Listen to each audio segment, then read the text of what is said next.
The Nigerian Senate will resume plenary on Tuesday, 4th of July, and the next task before the upper legislative chamber will be the selection of its principal officers and the designation of its standing committees.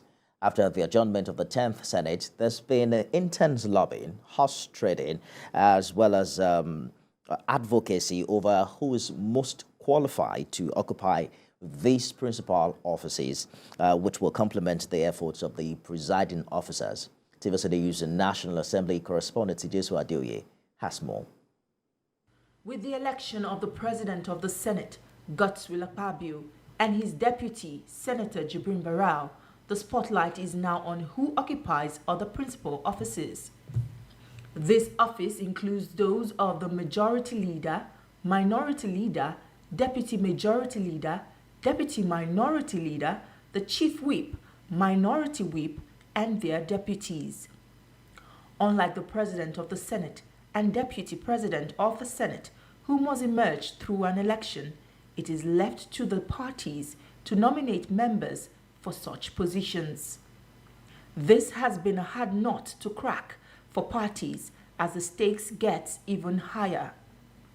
According to the Senate's tradition, geopolitical zones that have not produced the President of the Senate and a deputy are expected to occupy the key positions, especially in the ruling party.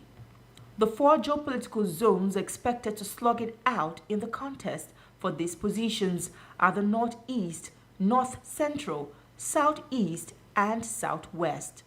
Following these developments, some concerned citizens have beckoned on the Senate's leadership not to permit unnecessary distractions. This group, known as the Citizens Network for Peace and Development in Nigeria, is calling on all aggrieved senators to sheath their swords in the national interest. What we need in Nigeria is good leadership and productive governance to change the pathetic plight of the ordinary citizens across the country.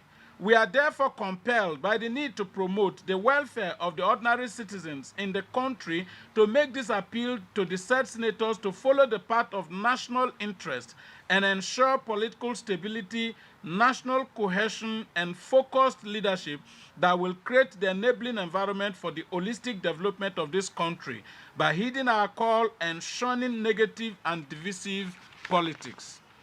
The jostle for the principal offices of the Senate is still full of suspense and intrigues, but the appointment of these principal officers is a task that must be done as the Senate begins a journey in the life of the 10th Parliament. Jesu Adeoye, TVC News, Abuja.